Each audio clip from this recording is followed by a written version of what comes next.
masyarakat Indonesia itu bagus. Tapi terus kemudian ternyata mayoritas masyarakat itu tingkat kebugarannya nggak bagus. Nah, kemudian kita berpikir ya tingkat kebugaran ini bisa diangkat sebagai masalah gitu. Nah, bisa seperti itu. Atau ya bisa juga dianggap sebagai masalah kalau misalkan memang penyebabnya itu lebih dari satu. Jadi multifaktor gitu. Bahwa tingkat kebugaran itu nggak cuman karena misalkan kitanya aktif secara fisik juga, tapi mungkin karena apa yang lainnya gitu ya, faktor-faktornya banyak. Nah, itu kemudian cocok untuk diteliti. Yang jelas lagi, masalah penelitian itu juga bisa diteliti kalau misalkan istilahnya adalah acceptable, bisa diterima oleh mayoritas kebanyakan masyarakat yang kemudian ingin kita teliti. Karena mungkin ada beberapa isu-isu yang mungkin dianggap terlalu ruang private-nya individu tertentu gitu ya, sehingga kayak nggak patut untuk kemudian diteliti gitu. Kemudian yang penting adalah terjangkau untuk individu masing-masing eh, penelitinya, berarti dalam case ini berarti mahasiswa gitu ya, dan kemudian layak untuk diteliti. Untuk bisa dikatakan penelitian itu atau masalah itu layak diteliti adalah kalau masalah itu kemudian menimbulkan dampak. Jadi, kalau misalkan sebuah penelitian itu ternyata kalau misalkan masalah tertentu gitu ya tidak menimbulkan dampak bagi misalkan kehidupan seseorang, misalkan ada sebuah gejala-gejala atau sindrom-sindrom yang dirasakan berkaitan dengan keluhan tubuh gitu ya, dan kemudian itu ternyata tidak menimbulkan dampak yang serius, tidak mengganggu kehidupan sehari-hari, tidak kemudian mempengaruhi kualitas hidup gitu ya, maka dia kemudian tidak cocok juga untuk diteliti. Jadi cocok diteliti itu adalah jika suatu masalah kesehatan maupun keluhan yang ada itu kemudian menimbulkan dampak, mengganggu kualitas kehidupan, misalkan seperti itu. Oke ya, jadi maka tadi masalah itu bisa merupakan kesenjangan antara yang diharapkan dengan kenyataan ya. Kemudian bisa juga dibandingkan dengan sekitarnya dan memang mungkin ada tren yang dari tahun ke tahun meningkat gitu. Misalkan ya, ada data yang menunjukkan bahwa saat ini yang mengalami low back pain itu semakin lama semakin banyak. Dan misalkan yang dulu itu low back pain itu dialami oleh orang yang benar-benar udah kategori lanjut usia, misalkan sekarang mulai banyak dialami oleh orang-orang yang berusia lebih muda, misalkan begitu. Nah, itu kemudian menunjukkan bahwa adanya kecenderungan masalah menjadi semakin besar atau menjadi semakin banyak yang mengalami masalah itu, gitu. Nah, itu kemudian bisa juga diteliti sebagai masalah, sebagai masalah dianggap sebagai masalah penelitian. Oke ya, jadi teman-teman juga bisa memilih masalah penelitian berdasarkan hasil pengkajian pustaka. Nah, pengkajian pustaka itu gitu ya dilakukan dengan cara teman-teman melakukan merangkum dan mensintesis informasi pada topik tertentu gitu ya. Tujuannya tadi ya untuk mengenalkan, tujuannya adalah biar kita tahu apa sih yang sudah dilakukan orang mengenai masalah tersebut gitu ya. Biar tidak seperti misalkan saya pengen tahu tentang cara-cara upaya-upaya yang bisa dilakukan untuk mengatasi low back pain misalkan seperti itu. Terus kemudian misalkan kita berpikir kayaknya modifikasi perilaku hidup gitu misalkan itu bisa untuk menurunkan keluhan-keluhan low back pain pada orang-orang yang misalkan bekerja usia produktif seperti itu. Nah, ternyata misalkan dari hasil pengkajian literatur yang teman-teman lakukan, searching-searching gitu ya, ternyata belum pernah ada sebelumnya yang melakukan modifikasi gaya hidup tersebut, misalkan gitu. Atau justru sebaliknya, ternyata sudah pernah dan sudah banyak. Nah, dari situ teman-teman bisa tahu bahwa apakah ide-ide penelitian tertentu tuh kayak masih relevan, masih dianggap baru, atau justru hal-hal tersebut tuh sudah terlalu banyak sehingga tidak lagi menarik untuk diteliti, seperti itu ya. Oke ya. Jadi tadi untuk mengidentifikasi masalah penelitian berdasarkan kajian literatur itu caranya teman-teman mudah gitu ya. Teman-teman cukup tidak hanya sekedar membaca misalkan kayak teman-teman kalau melihat artikel penelitian itu yang dilihat apanya sih kira-kira? Teman-teman ada yang pernah buka-buka jurnal penelitian nggak? Coba saya tanya ya, Erika. Erika pernah baca-baca jurnal penelitian sebelumnya? Erika Miftahur Rizkia. Loh, malah ngilang Erikanya langsung. Begitu dipanggil langsung menghilang ya jadinya ya. Bukan Ibu, beneran. Kebiasaan ya. Ada. Beneran. Erika ada? Ada Ibu. Oh, Erika ada. Erika udah pernah baca jurnal penelitian belum? Sudah Ibu. Udah pernah. Kalau baca jurnal penelitian yang dibaca apanya? Saya biasanya langsung ke pembahasannya atau metode. Pembahasannya atau metodenya? Oke, di bagian pembahasan kamu bacanya yang mana? Pembahasan biasanya saya nyari apa sih yang diteliti itu, apa apa isinya, intinya itu apa Apa gitu. isinya? Oke, baik. Jadi kayak di bahasan apa yang kemudian hasilnya seperti itu yang diteliti gitu. Iya Ibu.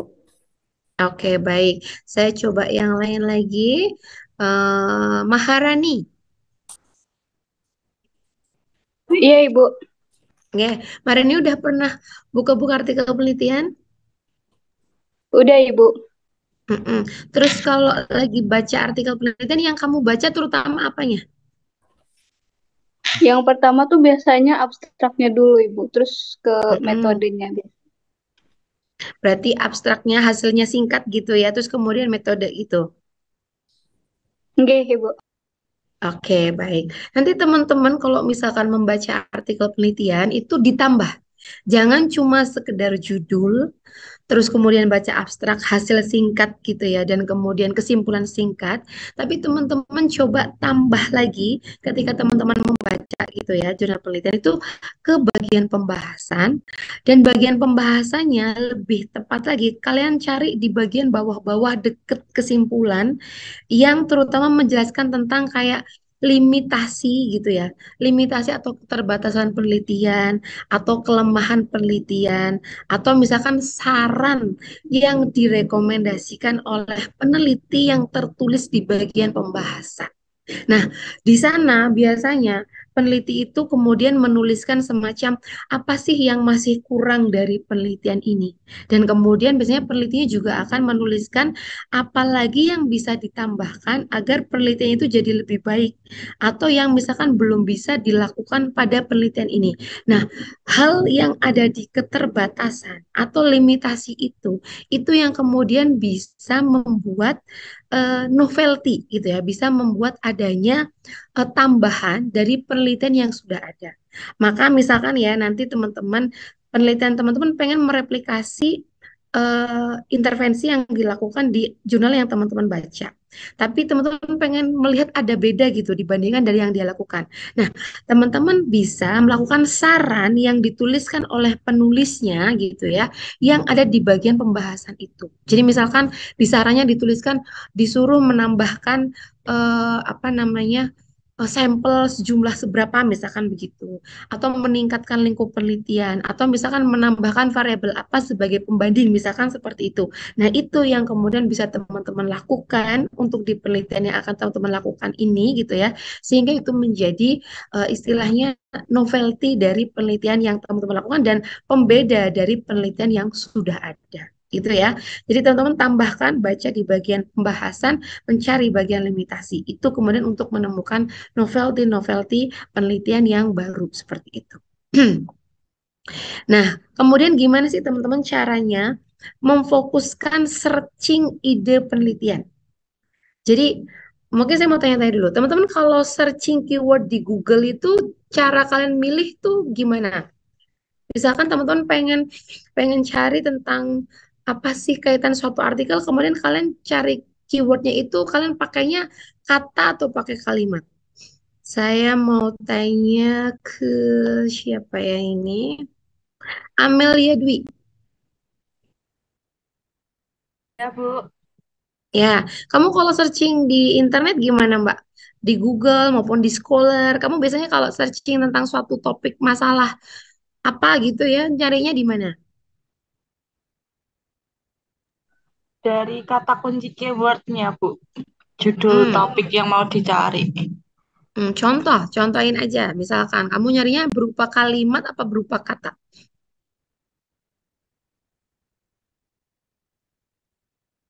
Misalkan tugas terakhir ada tentang apa? Terus kamu nyarinya gimana?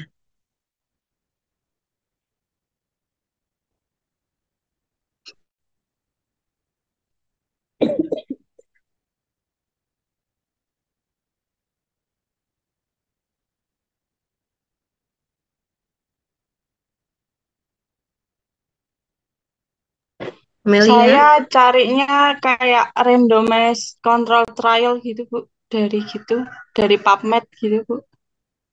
Oh gitu. Jadi kayak pakai kata kunci terus kemudian di tempat tertentu seperti itu. Iya. Oke, bagus sekali ya. Itu tempatnya udah pas di PubMed itu untuk mencari intervensi-intervensi. Dan kemudian tadi misalkan kata kuncinya metodenya itu juga bisa gitu. Atau topiknya gitu ya. Terima kasih atas tanggapannya. Ya, jadi untuk memfokuskan ide penelitian itu biasanya kita fokus pada salah satu topik besarnya dulu. Misalkan kalian mau meneliti tentang keluhan atau sindrom tertentu atau gejala tertentu atau penyakit tertentu. Itu menggunakan kata kunci yang biasanya digunakan oleh terminologi medis atau kesehatan. Itu nanti kalian gunakan kata itu gitu ya. Nanti untuk selanjutnya gitu ya, untuk keyword selanjutnya kalian bisa kayak gunakan Boolean operator, nanti diajarkan caranya lebih detail di praktikumnya ya. Nanti teman-teman bisa tambahkan karakteristik tertentu. Misalkan teman-teman mau fokus kayak keluhan itu pada misalkan remaja, misalkan gitu. Nah, jadi misalkan dan mau ambil aktivitas fisik contohnya aktivitas fisik terus kemudian tambahkan and or gitu ya untuk misalkan remaja adolescent kalau bahasa Inggris gitu ya terus kemudian tambahkan lagi misalkan mau tambahkan di setting tertentu misalkan sekolah gitu ya school misalkan seperti itu jadi caranya memfokuskan ide penelitian itu adalah pertama kita tahu topik besarnya dulu gitu ya kita mau fokus apa misalkan tadi mau fokus ke physical activity atau istilahnya aktivitas fisik gitu ya. Kita temukan kata yang biasa digunakan secara internasional untuk kata itu gitu. Terus kemudian bisa ditambahkan dengan karakteristik populasi tertentu, bisa usia, jenis kelamin gitu ya, bisa tingkat kesehatan gitu ya. Terus kemudian bisa juga menambahkan setting tertentu di komunitas, di sekolah, di desa, di pelayanan kesehatan gitu. Itu yang kemudian untuk menambahkan fokus dari penelitian. Jadi contohnya ya tadi misalkan kita pengen tahu tentang tingkat kebugaran fisik gitu ya. Kita pikir dulu mau fokus apa nih semua usia atau spesifik usia tertentu atau misalkan pada orang semua orang sehat atau mau pada yang punya penyakit tertentu misalkan seperti itu. Nah, baru misalkan kita berpikir kayaknya mau kaitannya aktivitas fisik dengan tingkat kebugaran pada mahasiswa. Nah, maka tadi kata kunci yang digunakan harus ditambahkan ya kayak kebugaran jasmani misalkan sasarannya misalkan bisa ditambahkan bulan operator untuk adolescent maupun untuk uh, college student gitu ya untuk mahasiswa atau pakai kata youth gitu. Jadi menggunakan berbagai alternatif kata untuk menemukan artikel-artikel yang sesuai dengan yang kita inginkan itu tadi. Tadi ya, jadi makanya menentukan keyword, terus pakai boolean operator, and, or, atau not ya, atau menggunakan tanda petik untuk mendapatkan kalimat persis. Nanti kalian prakteknya besok ya di kalian praktikumnya.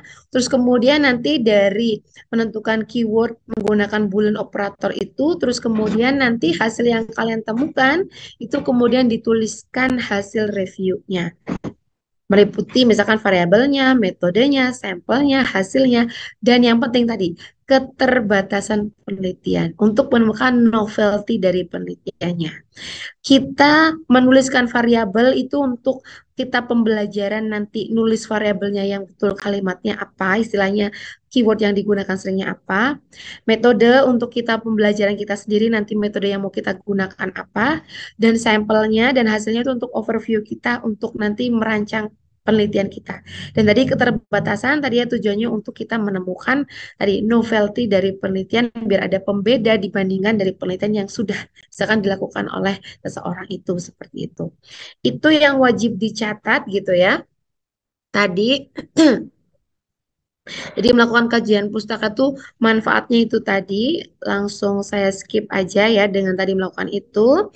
Oke, sudah pencarian. Nah, Bisa pakai menggunakan database hasil penelitian macam-macam. Dari teman kalian ada yang udah menyebutkan PubMed ya. Ada macam-macam, bisa pakai ScienceDirect, bisa pakai Cochrane Library gitu ya. Contohnya ini adalah PubMed. Teman-teman bisa search di sini. Teman-teman silahkan nanti bisa cari sendiri di PubMed, pubmed.ncbinlmnih.gov gitu ya. Nanti teman-teman bisa searching atau cari aja di Google PubMed gitu. Nanti bisa dilinkkan ke sini. Terus bisa juga nyarinya pakai Science Direct ya. Nah, ini pakai Advanced Search bisa atau pakai search yang biasa. Teman-teman nanti bisa cari juga di sini. Ini adalah otomatis hasil penelitian yang di sini itu yang sudah valid dan ini adalah penelitian yang internasional gitu ya, yang sudah direview sehingga hasilnya bagus. Atau pakai Cochrane Library, contohnya seperti ini. Oke, ini ya tempat-tempatnya. Dan yang paling singkat itu yang paling mudah teman-teman pasti cari gampangnya ke Google Scholar gitu. Padahal sebenarnya Google Scholar itu apa namanya yang paling ya kurang berkualitas karena dia bisa semuanya. Tapi mungkin bagi yang bahasa Indonesia ya lumayan sih karena kalau yang di bahasa Indonesia dia lumayan banyak yang ada di Google Scholar. Nanti kalian bisa kayak menggunakan fitur-fitur semacam men-setting penelitiannya itu yang muncul dari berapa tahun terakhir, kemudian menuliskan keyword tertentu gitu ya agar dia munculnya di mana gitu. Itu bisa menggunakan berbagai fitur yang ada di apa istilahnya database-database seperti itu tadi gitu. Nanti belajarnya langsung di tekniknya besok gitu ya. Oke, kalau sudah ditulis ringkasannya, contoh ringkasan seperti ini, jangan lupa nulis penulisnya siapa gitu ya. Meliputi tujuan, kemudian sampel, desain ya, analisisnya gimana, hasilnya gimana, dan limitasi. Mungkin kita bisa bisa nambahkan kayak notes-notes tambahan kalau teman-teman kemudian mau misalkan mau kayak apa yang bisa dicari dari sini gitu ya, atau misalkan ada contoh instrumennya misalkan, nah itu teman-teman bisa tambahan tuliskan biar teman-teman nanti ketika nyari itu gampang gitu ya. Ini dilakukan untuk semua artikel yang teman-teman temukan gitu ya sehingga teman-teman punya gambaran banyak sekali hasil penelitian. Jadi harusnya baca artikel penelitian itu banyak, dapat hasil penelitian itu banyak seperti itu. Oke, habis itu teman-teman tentunya kemudian bisa eh, mulai berarah, udah punya arah nih kayaknya yang mau saya teliti itu kaitannya tentang apa seperti itu. Nah, maka teman-teman nanti mulai belajar bagaimana menuliskan rumusan penelitian atau rumusan masalah penelitian ya. Tadi rumusan masalah penelitian itu harus sesuai dengan tujuan penelitian dan pendekatannya apa, harus dijelaskan, dituliskan dalam rumusan masalah itu tempatnya dan populasinya. Tujuannya biar apa? Biar tidak terlalu luas. Karena kalau teman-teman pakai kata yang umum, nanti berarti berlaku untuk seluruh bisa jadi seluruh dunia atau seluruh negara gitu. Jadi nanti penelitiannya terlalu luas. Nah, maka seharusnya teman-teman ya fokuskan saja hanya pada populasi tertentu yang tertulis di rumusan masalah tersebut. Gitu ya. Dan yang jelas harus measurable ya, bisa diukur. Tadi ya mungkin dilakukan, kalian bisa ya menjangkaunya dan kemudian yang jelas harus etis ya. Jadi misalkan contoh penelitian yang enggak etis tuh yang kayak gimana sih? Coba saya pengen tanya. Teman-teman ada bayang nggak penelitian yang enggak etis tuh contohnya seperti apa? Coba Retno Andriani. Mbak Retno, Retno Andriani. Ya, Ibu. Ya, Kalau kamu ada bayangan penelitian yang enggak etis yang kayak gimana contohnya? kalau menurut saya penelitian yang tidak etis itu penelitian yang buruk gitu ya, Bu, yang kayak kurang baik di dalam dunia pendidikan gitu. Oke, contohnya mungkin yang kayak apa? Mungkin contohnya kayak menyangkut norma-norma sosial yang seharusnya tidak di eh, kayak mm, suatu adat-adat tertentu gitu ya, Bu. Atau mungkin misal ada penelitian tentang agama atau adat-adat ini yang seharusnya tidak boleh gitu, Bu. Oke, mungkin SARA ya, topik yang berkaitan dengan SARA bisa gitu ya. Atau mungkin topiknya yang terlalu sensitif gitu ya. Yang biasanya nih yang sensitif itu kayak berkaitan dengan seksualitas gitu ya. Terus kemudian dengan kaum minoritas misalkan seperti itu. Itu bisa ya. Tapi yang termasuk etis juga termasuk hal-hal yang sebenarnya bukan hal yang kayak memalukan banget. Contoh penelitian yang gak etis adalah begini misalkan. Kalian mau tahu dampaknya misalkan merokok gitu ya pada ini apa namanya eh, kinerja paru misalkan gitu. Apakah ada penurunan kinerja paru gitu ya dari inspirasi ekspirasi gitu biasanya tesnya. Terus kemudian untuk tahu apa namanya efeknya merokok gitu. Kemudian kalian menggunakan desainnya adalah eksperimen. Nah, eksperimen itu kemudian kalian nyuruh responden untuk merokok. Habis itu misalkan dicek kondisi parunya. Itu etis nggak menurut teman-teman kalau kayak gitu? Tidak, Ibu. Nah, contohnya seperti itu. Kalian memaparkan hal yang buruk gitu ya pada eh, responden penelitian itu adalah contoh bentuk penelitian yang tidak etis. Jadi tidak etis itu tidak hanya sekedar sesuatu yang sensitif atau yang apa namanya memalukan gitu ya atau menimbulkan sara, tapi juga termasuk dalamnya hal yang biasa sebenarnya, tapi kemudian tadi menimbulkan kerugian bagi respondennya. Contohnya itu tadi satu contohnya. Misalkan membuat intervensi, tapi intervensinya itu memaparkan pada responden itu pada hal-hal yang buruk. Contohnya tadi misalkan menyuruh responden ngerokok, terus kemudian dicek gimana parunya, kondisi parunya. Nah, itu adalah suatu hal yang tidak etis. Maka ini bisa berlaku pada yang lainnya. Misalkan kalian tahu sebuah intervensi apa gitu ya, tapi intervensi itu tuh kayak mengancam jiwa atau misalkan belum tentu valid tapi dia lebih cenderung memberikan dampak buruk untuk ngecek apakah betul dampak buruknya muncul atau tidak. Nah, itu contoh penelitian yang tidak etis. Ini Gitu. ya. Jadi, yang menimbulkan kerugian ya, apalagi memiliki dampak buruk bagi si respondennya. Itu juga termasuk contoh penelitian yang tidak etis, gitu ya. Oke, misalkan gini, kalian lihat perbandingan dua rumusan masalah ini. Masalah ini adalah rumusan yang umum ya, ini bidangnya kesehatan masyarakat. Misalkan kayak berapa sih jumlah air yang harus dikonsumsi oleh anak usia prasekolah? Umum banget ya, prasekolah tuh berarti kan saya harus meneliti siapa. Nah, lebih baik, lebih tepat gitu ya, kalau misalkan difokuskan pada salah satu sekolah tertentu. Misalkan kayak berapa sih hubungan konsumsi air misalkan dengan berat badan usia prasekolah di sekolah X. Jadi kayak dikasih batasan tempatnya gitu. Atau misalkan sesuatu yang terlalu simpel gitu ya, pertanyaan penelitian yang terlalu simpel itu juga bisa tidak tepat untuk jadikan rumusan penelitian. Harus dia yang kompleks-kompleksnya itu tapi yang sesuai. Jadi misalkan kayak kalau sekedar kayak bagaimana sih pencegahan apa namanya, misalkan kayak pencegahan keluhan muskuloskeletal pada perusahaan tertentu. Nah, itu adalah contoh yang tepat yang ada apa namanya batasan ruang dan waktunya tempatnya di mana seperti itu.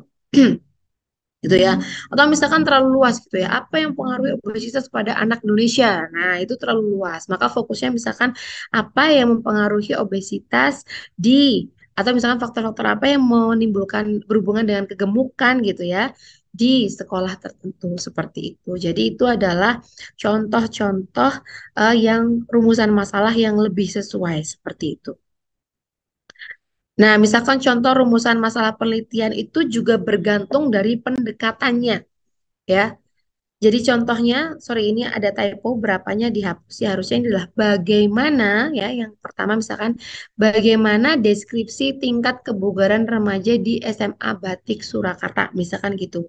Ini adalah contoh penelitian deskriptif. Ya, contoh rumusan masalah untuk penelitian deskriptif. Sementara beda jenis lagi, ada misalkan rumusan masalahnya apakah terdapat hubungan antara aktivitas fisik dengan tingkat kebugaran remaja pada SMA X. Itu adalah contoh hubungan penelitian observasional ya dengan pendekatan cross-sectional. Nah, sekarang beda lagi, misalkan rumusan masalahnya adalah bagaimana efektivitas atau bagaimana pengaruh program kesehatan remaja gitu ya terhadap tingkat kebugaran remaja di SMA X. Nah, maka ini adalah contoh rumusan masalah untuk penelitian eksperimen. Nah, tadi ya, maka rumusan masalah itu beda-beda, jenis tulisannya tadi bergantung dari jenis penelitian atau pendekatan penelitian yang dilakukan. Seperti itu. Bisa dipahami ya teman-teman ya?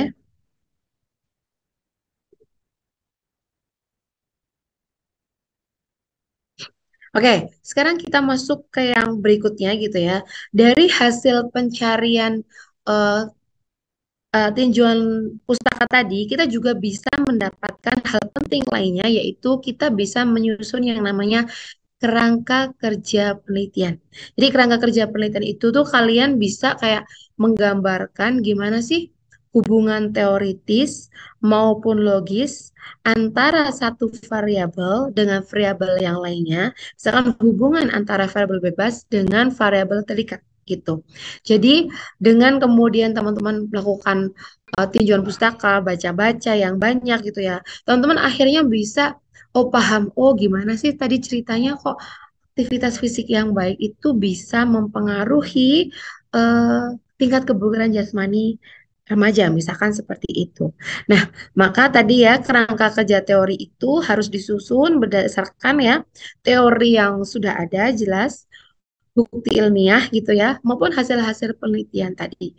Untuk tadi menggambarkan gimana sih kira-kira hubungan kausal atau hubungan sebab akibat gitu ya antara variabel penelitian yang akan diteliti atau mengetahui juga mungkin faktor-faktor lain gitu ya yang mungkin juga ikut mempengaruhi hasil penelitian. Terutama kalau teman-teman pengen meneliti penelitian dengan teknik apa dengan apa namanya pendekatan eksperimen gitu ya. Teman-teman harus tahu apa yang berpotensi bisa mempengaruhi hasil juga selain variabel penelitian yang teman-teman teliti gitu.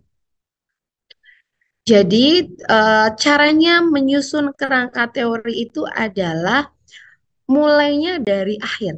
Jadi kalau misalkan kalian bikin kerangka teori penelitian itu justru dimulai dari tujuan akhirnya itu apa. Misalkan tujuan akhirnya teman-teman pengen apa namanya tadi kebugaran jasmaninya baik misalkan gitu. Nah, maka dimulai dari variabel terikat itu, kalian kemudian mengidentifikasi faktor-faktor apa yang mungkin berhubungan dengan variabel terikatnya. Habis itu gunakan panah untuk menunjukkan atau memberikan arah hubungan gitu ya. Terus kemudian dari panah-panah itu teman-teman bisa membuat dugaan arah hubungan sesuai dengan kerangka teori untuk memberikan dasar dalam penyusunan hipotesis gitu ya. Tadi kemarin hipotesis apa teman-teman? Ada yang ingat? Masih ingat hipotesis itu apa?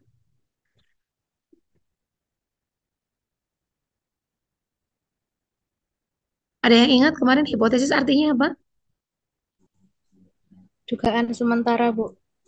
Betul sekali ya, dugaan sementara. Ya, jadi untuk kita akhirnya bisa apa namanya menyusun dugaan sementara, kita harus membaca dan membaca dulu hasil penelitian sebelumnya gimana untuk kemudian kita menduga, oh ya nih kayaknya variabel ini hubungannya begini dengan variabel terikatnya, gitu ya. Oke. Dan ini adalah contoh kerangka konsep penelitian kuantitatif ya. Tadi dari hasil teman-teman membaca berkaitan dengan topik penelitian yang ingin teman-teman teliti itu tadi ya. Tadi mulainya adalah dari yang paling ujung ya. Ujungnya adalah dari variabel terikat. Dari variabel terikat itu kemudian apa sih yang mempengaruhi gitu ya. Teman-teman lihat di intervention level misalkan atau melihat di moderator atau mediator. Nah, salah satu dari moderator atau mediator itu adalah variabel bebas yang teman-teman teliti ya. Mungkin lebih dalam tentang variabel bebas, variabel terikat kita pelajari lagi di pertemuan selanjutnya gitu ya. Tapi intinya yang menjadi akibat ada di sebelah paling akhir ya. Yang akibat itu yang kita ketahui lebih dulu, kemudian baru kita cari penyebab-penyebabnya yang mungkin gitu. Jadi apa sih yang mungkin menyebabkan akibat itu tadi? Kita listkan dalam sebuah kerangka seperti itu. Oke, ini contoh lagi kerangka konsep penelitian kuantitatif. Misalkan ini contoh apa namanya untuk faktor-faktor ya yang berkaitan dengan kalau ini penelitiannya di Prodi Kesehatan Masyarakat ya misalkan untuk tahu dampak dari pandemi COVID gitu ya. Misalkan apa sih, kemudian jalurnya bagaimana, contohnya seperti itu.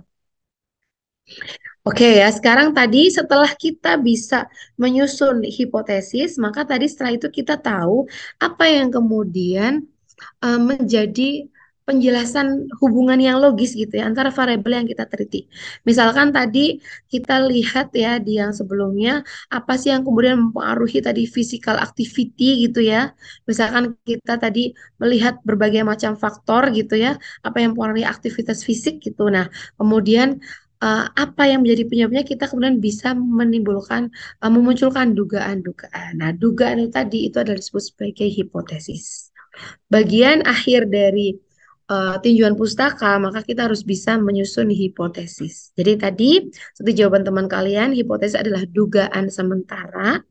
Maka dugaan sementara itu memprediksi bagaimana hubungan antar variabel yang diteliti dan dituliskan di rumusan masalah penelitian.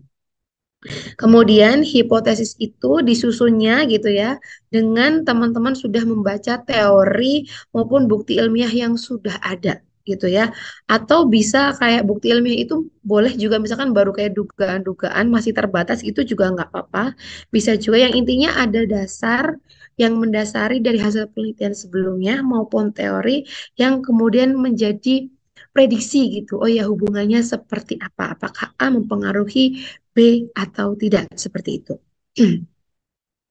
Nah, hipotesis tadi sama seperti rumusan masalah, harus spesifik, ya, bisa diukur gitu ya. Nanti sehingga bisa dinyatakan diterima atau ditolak.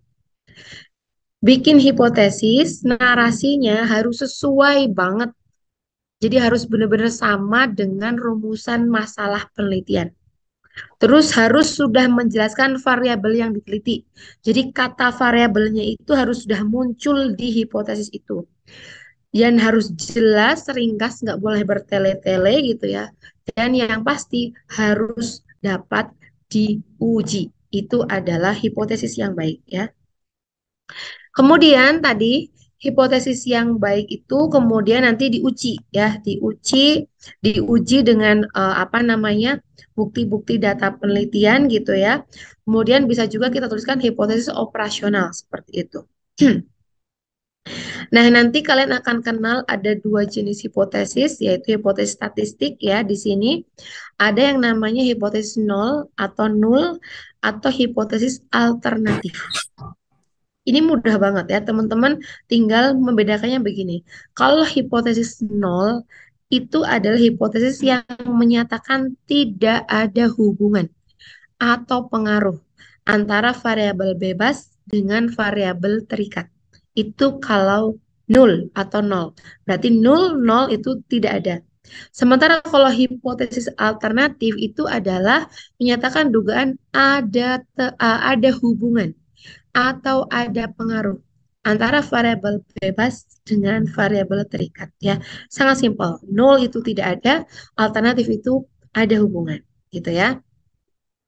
Terus ada juga beberapa jenis hipotesis yang lain, ya hipotesis alternatif ya tadi untuk yang ada hubungan itu dia ada dua jenis. Yang pertama adalah hipotesis satu arah, istilahnya one tail atau directional hypothesis atau hipotesis dua arah atau two tail hypothesis. Kalau hipotesis satu arah ya, dia menuliskan secara langsung ada kata misalkan, nanti arahnya gimana? Misalkan apakah semakin tinggi berat badan, semakin tinggi tingkat kebugaran fisik seseorang, misalkan gitu. Atau sebaliknya, semakin tinggi berat badan, semakin rendah tingkat kebugaran seseorang, misalkan gitu. Itu adalah hipotesis satu arah. Jadi sudah menunjukkan arahnya apakah semakin tinggi atau semakin rendah, misalkan seperti itu. Tapi kalau hipotesis dua arah, itu yang nggak menunjukkan arah. Masih nggak ngerti hubungannya tuh kayak gimana. Contoh katanya adalah sederhana, misalkan seperti ini. Ada hubungan antara berat badan dengan tingkat kebugaran. Hubungannya gimana? Apakah positif atau negatif? Misalkan semakin berat badannya tinggi terus kemudian semakin gimana kebugarannya? Itu kita belum bisa menduga, misalkan seperti itu. Nah, maka tadi aman, kemudian kita buat dua arah. Saya belum tahu dugaan, belum punya arah dugaannya. Yang jelas bagi saya, misalkan ada hubungan pokoknya berat badan dengan tingkat kebugaran, misalkan seperti itu. Nah, itu adalah dua arah ya. Bisa dipahami teman-teman? Sekarang saya mau coba ya. Variabel bebasnya adalah aktivitas fisik. Kemudian variabel terikatnya adalah kebugaran. Tadi ya, misalkan saya minta teman-teman untuk bikin hipotesis satu arah untuk yang aktivitas fisik dengan tingkat kebugaran. Coba Mbak Kusumandari, bisa coba? Kusumandari ada?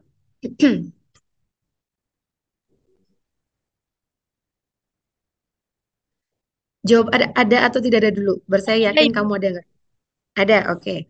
Bisa coba menggambarkan kalau yang satu arah. Dengan kata tadi variabel bebasnya adalah aktivitas fisik dan pengaruhnya pada tingkat kebugaran. Kalau satu arah gimana Mbak contohnya?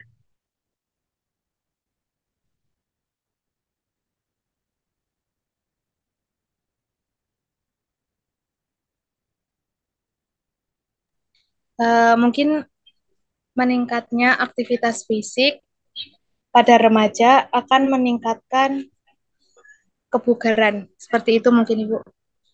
Oke, betul sekali. Itu adalah contoh hipotesis satu arah ya. Dengan tadi, dengan tingkat fisik, dengan tingkat kebugaran. Oke, sekarang saya minta untuk yang dua arah.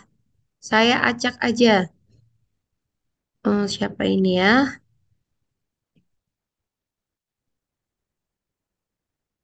Mutiara Anissa, ada nggak Mutiara Anissa?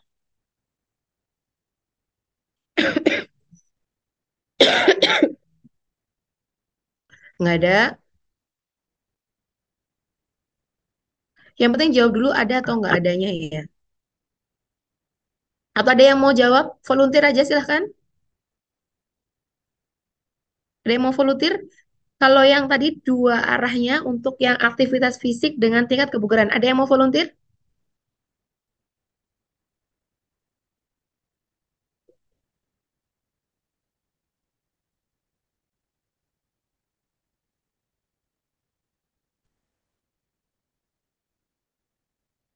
Oke, ada yang mau volunteer? Ayo.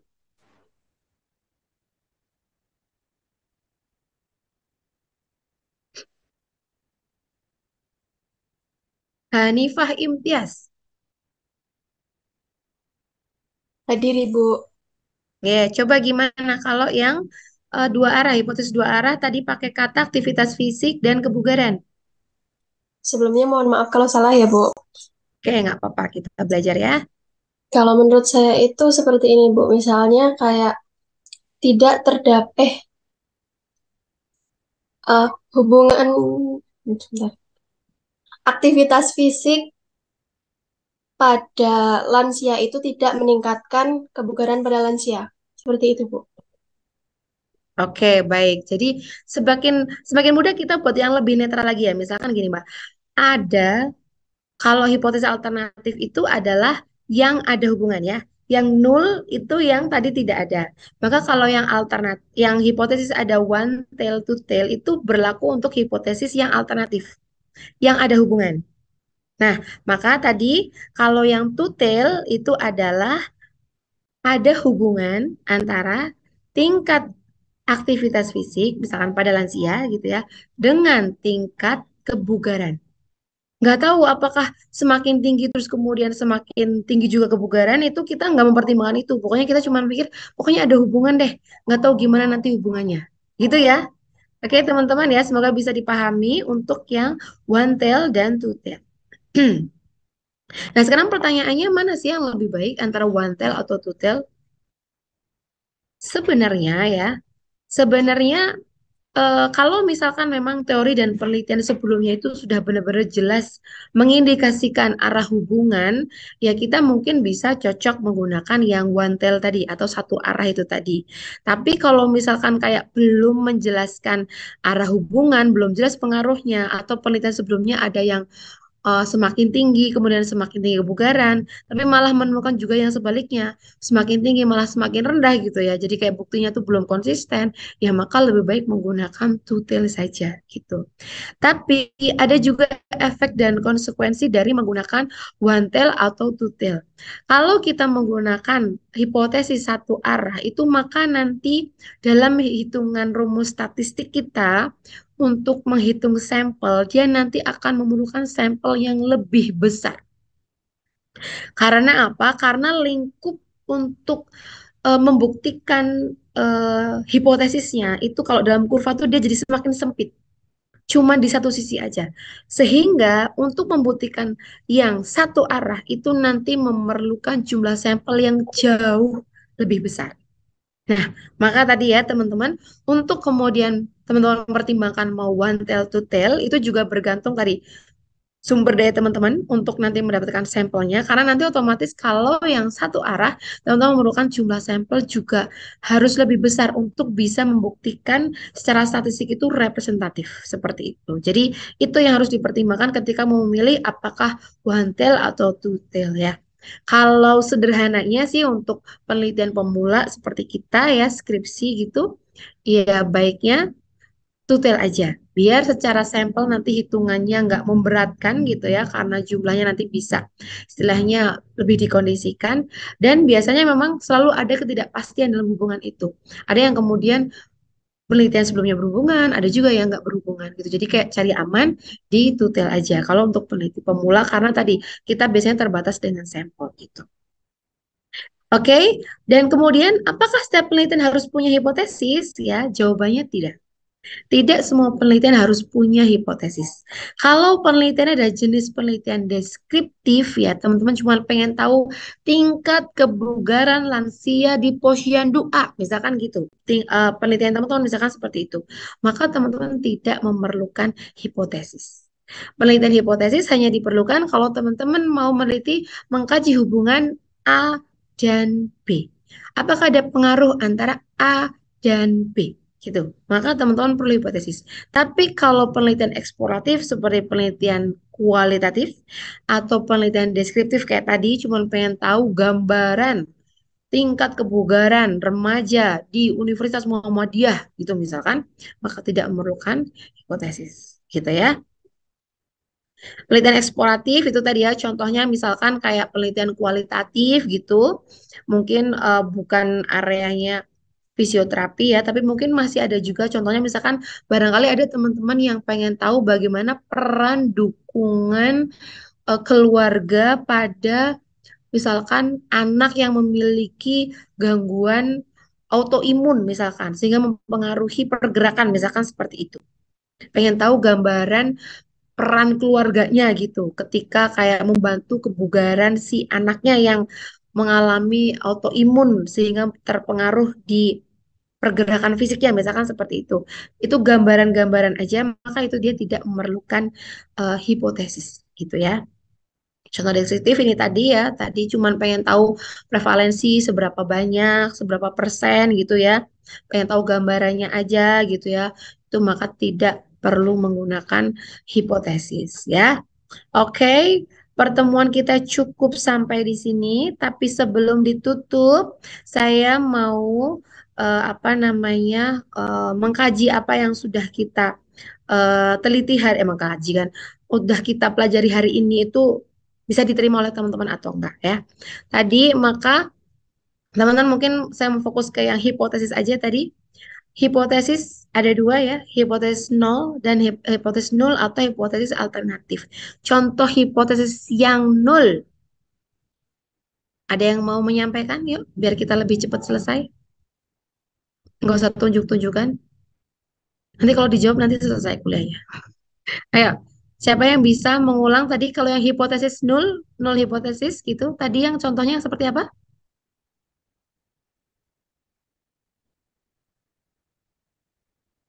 Ayo, hipotesis nol. Sebelum selesai, yuk.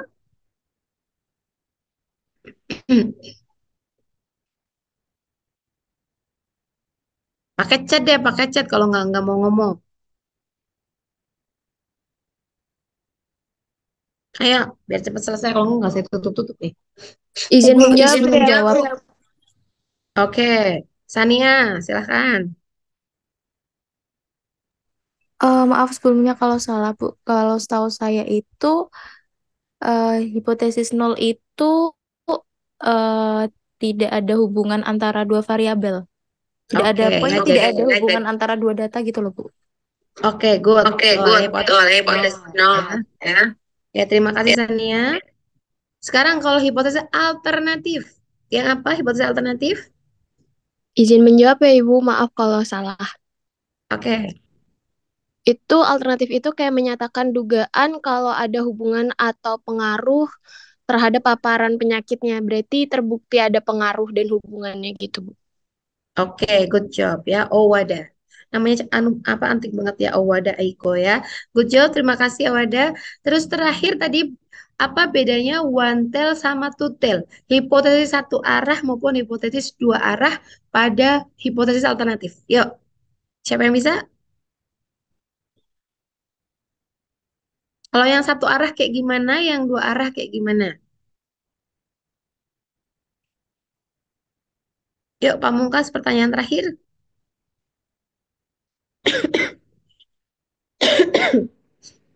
Izin menjawab, Ibu.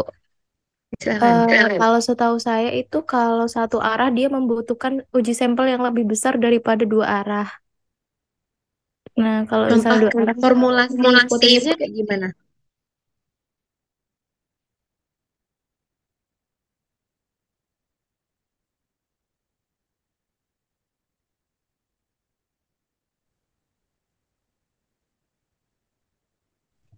kalau satu arah itu dia sudah pasti teruji benar. Seperti itu mungkin. Oke. Oke. Kalau yang dua arah? Kalau dua arah bisa saja kemungkinan dia bisa terbukti benar, bisa terbukti tidak. Jadi kayak ada dua dua kemungkinan seperti itu. Oke, baik ya. Jadi saya ulang lagi ya. Kalau hipotesis eh, satu arah atau dua arah itu adalah ada pada hipotesis alternatif. Tadi kalau hipotesis nol itu tidak ada hubungan antara misalkan berat badan dengan tingkat kebugaran gitu ya. Kalau hipotesis alternatif maka ada hubungan antara berat badan dengan tingkat kebugaran. Hipotesis alternatif ada dua jenis. Ada one tail, ada two tail. Kalau one tail itu, misalkan contoh bunyinya adalah semakin tinggi berat badan, semakin rendah tingkat kebugaran. Jadi sudah ada arahnya. Sudah diprediksi kalau ini tinggi maka dia jadi rendah gitu. Udah dikunci begitu. Tapi kalau hipotesis dua arah adalah yang tadi, yang seperti pernyataan hipotesis alternatif yang bebas tadi. Bahwa intinya ada hubungan antara berat badan dengan tingkat kebugaran. Gitu ya. Tidak dikunci dengan harus lebih tinggi atau lebih rendah seperti itu. Tapi pokoknya ada hubungan aja antara berat badan dengan tingkat kebugaran. Gitu ya teman-teman ya. Semoga bisa dipahami. Untuk hari ini cukup dulu ya.